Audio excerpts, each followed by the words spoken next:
आवाज़ आवाज़ देखने वाले सभी दोस्तों को मेरा प्यार भरा सलाम को मैं आवाज़ द वॉइस की कोशिश रहती है कि उन मेहमानों से आपको हम मिलाएं जिनका एक खास कंट्रीब्यूशन हमारे समाज में है। आज हमारे जो मेहमान हैं ये GDC तुलेल है, इनका नाम राजा एजाज साहब है। अगर हम गुरेज की बात करेंगे, सरहद तरीन इलाका है, वहाँ से लोग मजबूर हो चुके हैं हिजरत करने के लिए, लेकिन राजा एजाज या इनके मरहूम फकीर मोहम्मद खान साहब की अगर बात की तो वालिद साहब है, उनका एक खास कंट्रीब्यूशन गुरेज में रहा है। आज इनसे ही गुरेज का जो इलाका है उसको हम जानने की कोशिश करेंगे। राजा साहब शुक्रिया आपका अदा करना चाहिए आपका। जी बहुत बहुत शुक्रिया। तो आपके हाल ही में आपके वालिद साहब का इंतकाल हुआ, तो आप मुझे ये बता दीजिए इस वक्त पूरे गुरेज को किस तरह से आप देखते हैं, क्योंकि आपके वालिद साहब के पास एक खास विजन था, तो आप नए नए सियासत में आए, इस वक्त पूरी गुरेज को किस तरह से देखते हैं? देखिए बिल्कुल, मेरे वालिद साहब ने 1996 में जब वो बहसती एक उस्ताद वो एजुकेशन डिपार्टमेंट में फाइज थे, तो उन्होंने वहाँ से इस्तीफ़ा दे के लोगों की खिदमत करना, उस फार फलंग एरिया जो बिल्कुल जो ज़ीरो लाइन पे बॉर्डर पे है, LOC पे है, वहाँ पे लोगों की खिदमत करना उसने चुना। उसके बाद उन्होंने इलेक्शन में जीत हासिल करने के बाद उन्होंने गुरेज और तलेल और बख्तूर जो 3 एरियाज़ हैं हमारे गुरेज सब डिवीज़न के, उनको एक साथ लेके उन्होंने वहाँ के तामीर और तरक्की की बुनियाद रखी। सबसे पहले वहाँ पे जो सब डिवीज़न गुरेज का था, सब डिवीज़न वहाँ पे गुरेज में लाया, वहीं से एक तामीर और तरक्की की एक नई बुनियाद रखी। फिर गुरेज कॉलेज हमने लाया, उसी ने लाया। फिर तहसील का दर्जा मिला तलेल को, ब्लॉक का तहसील ब्लॉक का दर्जा मिला, फिर बख्तूर को ब्लॉक का दर्जा मिला। तो उन्होंने हर चीज़ की बुनियाद रखी। उसके बाद अब बीच में काफ़ी गैप रहा, जिसमें नेशनल कॉन्फ्रेंस का दौर रहा, और नेशनल कॉन्फ्रेंस का जो दौर रहा उसमें गुरेज तलेल के जो अवाम है उन्होंने बहुत ज़्यादा स्ट्रगल किया। उस बीच में गुरेज तलेल को बहुत पीछे धकेला, एजुकेशन के लिहाज से भी तो हर एक सेक्टर में तलेल गुरेज बहुत पीछे चला गया था। लेकिन पास्ट जो 4-5 साल हमें निकले हम वहाँ पे गुरेज में, उसमें हमने दोबारा से उसमें अपनी पेशरफ्त शुरू कर दी तामीर और तरक्की के लिहाज से भी। आप देखते वहाँ पे सबसे पहले हमारे जो रोड कंडीशन थी बांडीपोरा से लेके गुरेज तलेल फिर बख्तूर, पूरा रोड ख़राब पड़ा हुआ था, और रोड भी काफ़ी डेवलप हो गया। उसके अलावा आप अगर देखते बिजली का जो पावर, हम जो सेक्टर लेंगे, पावर सेक्टर भी हमें वहाँ पे टोटल 6 से 7 घंटे हमें बिजली मिलती थी गुरेज में, तलेल में, बख्तूर में। लेकिन हमारी हुकूमत ने 24 घंटे गुरेज सेक्टर तक पहुँचाए। उसके बाद जो हमारा तलेल और बख्तूर के लिए भी टेंडर हुआ है, वहाँ पे भी 33 के भी जो ग्रिड कनेक्टिविटी है वो उसमें भी काम बहुत जल्द शुरू हो जाएगा। उसके अलावा वहाँ पे एक मिनी हाइडल प्रोजेक्ट हमने बनवाया गुरेज के अंदर, उसका पावर सप्लाई भी जो गुरेज के लोगों को अभी मिल रहा है। तो हर एक सेक्टर में हमने जो है आगे बढ़ने की कोशिश की। टूरिज़्म आया वहाँ पे, इसी 4-5 सालों के अंदर हमने टूरिज़्म को बढ़ावा दिया। मरहूम फकीर मोहम्मद खान साहब की अगर हम बात करेंगे तो खुद एजुकेशन के साथ वाबस्ता थे, लेकिन जब से सियासत में आए तालीम के एतबार से वो कंप्रोमाइज़ नहीं कर रहे थे। लेकिन उनके इंतकाल के बाद हमने देखा कि वहाँ के जो बच्चे हैं उनको न जाने क्यों तालीम से दूर रखने की कोशिश की जा रही है। अननेसेसरी हमने देखा कि वहाँ पे जो टीचर्स काम कर रहे हैं, RET टीचर्स, उनको उठा के बांडीपुरा के अलग अलग इलाकों में रखा गया, लेकिन उनकी जगह किसी और को पोस्ट नहीं किया गया। लेकिन वहाँ की जो इस वक्त मुकामी पॉलिटिकल लीडर्स हैं, उनमें से सर आप भी है, इस पे बात कोई नहीं करता वहाँ की। इससे पहले हमने देखा कि मरहूम फकीर मोहम्मद खान साहब वो दमखम करते थे कि वहाँ का एजुकेशन सेटअप अच्छा बना।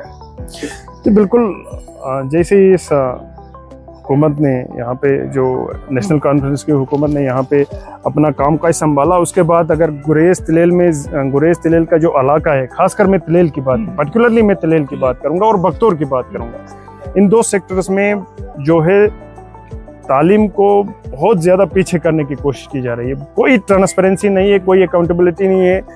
मन चाहा जो इनके जो अपने चहीते लोग होते हैं उनकी मनचाहा पोस्टिंग उनको दी जाती है। बाकी अगर कोई इनके खिलाफ रहा है उसको सताने की कोशिश करते हैं। मतलब एक तरीके का ये उन्होंने एक टसल बना के रखा हुआ है एजुकेशन डिपार्टमेंट में, जिसकी वजह से एजुकेशन डिपार्टमेंट बहुत ज़्यादा सफ़र कर रहा है इन एरियाज़ पे। मैंने कई मरतबा मीडिया के ज़रिए भी बात उठाई, मैंने कंसर्न अथॉरिटीज़ को भी बताई, मैंने इवन सेक्रेटरीट का विज़िट करके मैंने जो ऑनरेबल एजुकेशन मिनिस्टर है सकीना यतू जी, मैंने उनसे भी बात की। हमारे डायरेक्टर साहब के साथ मैं कंटेक्ट में रहा। मैंने कहा आप लोग कर क्या रहे हो वहाँ पे? हमें उम्मीद थी कि जैसे यहाँ पे गवर्नमेंट आएगी तो और ज़्यादा सुधार हमें देखने को मिलेगा, लेकिन आप तो उल्टा कर रहे हो उसका। तो जो RATs होते हैं उनमें उनके लिए तो कोई ट्रांसफ़र पॉलिसी होती नहीं है, लेकिन उनको डिप्लॉयमेंट्स अटैचमेंट्स पे कहीं पे भी रख देते हैं। देखिए इस चीज़ के खिलाफ हम नहीं रहे हैं कि अगर किसी का कोई मेडिकल इशू आता है, हेल्थ इशू आता है, इसका कोई किसी का डोमेस्टिक प्रॉब्लम है, फैमिली में कोई प्रॉब्लम है, उनको आप रिलैक्सेशन दे सकते हो, लेकिन उसमें भी आपको देखना पड़ेगा कि आप मतलब वो जेन्युइन केस है कि नहीं है। आप उठा के वहाँ पे लोगों को सफ़र करने के लिए आप रख रहे हो। वहाँ पे जो बेचारे गरीबों के बच्चे वहाँ पे गवर्नमेंट स्कूल में पढ़ते हैं उनको आपने मतलब पूरा जो है वो सफरिंग पे डाला हुआ है। तो इन चीज़ों की तरफ देखना होगा गवर्नमेंट को। तो अगर हम आपकी बात करेंगे, आपका एक खास एक्सपोजर है, बड़े बड़े जो नेता है, मंजूर नेता, उनके साथ हम उठते बैठते हैं। एक तरफ गुरेज को सयाहत के नक्शे पे लाने के लिए इंतजाम दमखम कर रहे, पहल कर रहे हैं कि गुरेज को हम सयाहत के नक्शे पे लाएं, लेकिन दूसरी तरफ अगर एजुकेशन महकमे की ही बात करेंगे तो काफी ज्यादा पीछे अभी जा रहा है एजुकेशन के मामले में गुरेज। बिल्कुल, सियाहत का जहाँ तक आपने जिक्र किया, पिछले 2-3 सालों के अंदर एक रिकॉर्ड तादाद में जो है सियाह लोग जो है गुरेज का रुख किया, क्योंकि गुरेज एक नया था और वो नेचुरली ब्यूटीफुल है गुरेज, और बहुत ज़्यादा स्कोप भी है गुरेज के अंदर टूरिज्म का। तो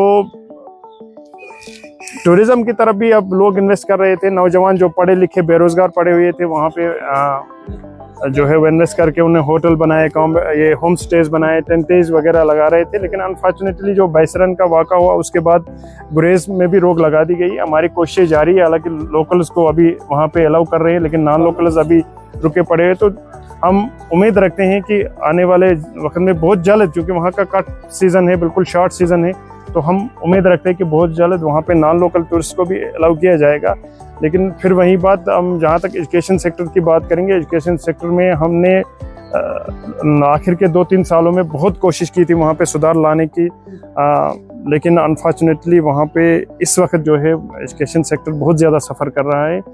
क्योंकि मैं तो यूँ कहूँगा कि उन्होंने जो है, इनकी एक पॉलिसी रही है कि एजुकेशन सेक्टर को आप पूरा इसमें पॉलिटिक्स में उन्होंने जम करके रखा हुआ है, उसमें पॉलिटिक्स इन्वॉल्वमेंट है। जब तक पॉलिटिकल इन्वॉल्वमेंट इस एजुकेशन सेक्टर में रहेगी तब तक इसकी तबाही। तो आखिर पर आपकी मैसेज क्या रहेगी हुकूमत से या एडमिनिस्ट्रेशन से? अगर हम गुरेज की बात करेंगे तो अलग अलग शोबों में लोगों को कहीं चैलेंज का सामना करना पड़ता है, न कि एजुकेशन। अगर हम हेल्थ की बात करेंगे या यही बिजली की बात करेंगे या दूसरे कई शोबे, वहाँ पे कहीं दिक्कतों का सामना लोगों को करना पड़ता है। आपके मैसेज? देखिए, पिछले 3-4 सालों के अंदर गुरेज में एक कमाल की तब्दीली देखने को मिली, एक कमाल की तब्दीली। चाहे आप रोड्स देखेंगे, बहुत फार फलंग जो एरियाज है, खासकर तिलेल के अंदर आप देखेंगे, हमारा रफूजी 1-2 वो एक पहाड़ के ऊपर पड़ते हैं, वहाँ तक रोड बनाया गया, उसको उसमें मैकडम भी डाला गया, और दूसरे जितने भी अनकनेक्टेड एरियाज थे उनको कनेक्ट करने की कोशिश की गई वहाँ पे। और ज़्यादा से ज़्यादा अब हमारे रोड्स देखेंगे आप, वो मैकडमाइज रोड्स हैं। उसके अलावा तिलेल गुरेज में बिजली का निज़ाम भी बेहतर हो रहा है, पानी का निज़ाम भी बेहतर हो रहा है, सड़कें तो अब ठीक हो रही है, जिसका मैंने ऑलरेडी जिक्र किया। गुरेज में आप देखते हैं हमारे टाइम पे तिलेल जो है इस वक्त एस्पिरेशनल ब्लॉक में लिया गया है उसको। एस्पिरेशनल ब्लॉक में इसको अलग से फंड्स आते हैं, उसमें अलग से तामीर व तरक्की के जो काम हो वो हो रहे हैं। बख्तौर एरिया में सब डिवीज़न हमारे टाइम में आया, तो बहुत सारी इनिशिएटिव्स लिए गए हैं। अब मेरी एडमिनिस्ट्रेशन से गुजारिश रहेगी कि जो मोमेंटम हमने एक शुरू किया है पिछली हुकूमत में, हमारे ऑनरेबल लेफ्टिनेंट गवर्नर साहब की सरबराही में गुरेज में जो एक तामीर व तरक्की का दौर शुरू हुआ है, उस मोमेंटम को आप बरकरार रखें, उसको आगे लेके जाएं। वहाँ पे जितने भी दिक्कत है, चाहे हेल्थ सेक्टर में या एजुकेशन सेक्टर में जो ज़्यादा हमें देखने को मिलता है, उस पर आप फोकस करें, उन चीज़ों को आप जो कमियां हैं उनको दूर करें। तो धीरे धीरे गुरेज आगे बढ़ रहा है, इसमें कोई शक नहीं है, लेकिन एडमिनिस्ट्रेशन का फोकस रहना चाहिए। कि ज़्यादा से ज़्यादा वहाँ पे जो है लोगों को रिलीफ दिया जाए। लोग इनोसेंट हैं, हमेशा से वो अपने सिक्योरिटी फोर्सेस के साथ मिलके शाना बशाना उन बॉर्डरों की हिफाजत करते आए हैं, वहाँ पे बिल्कुल चट्टान की तरह खड़े रहे हैं। इसलिए उन लोगों को जो है वो हर लिहाज से इंसाफ मिलना चाहिए। उन पे जो भी मसले हैं, जो भी इश्यूज़ हैं, उनको टाइमली उनको एड्रेस करना है। शुक्रिया इजाज़ साहब, आवाज़ के साथ। Thank you so much.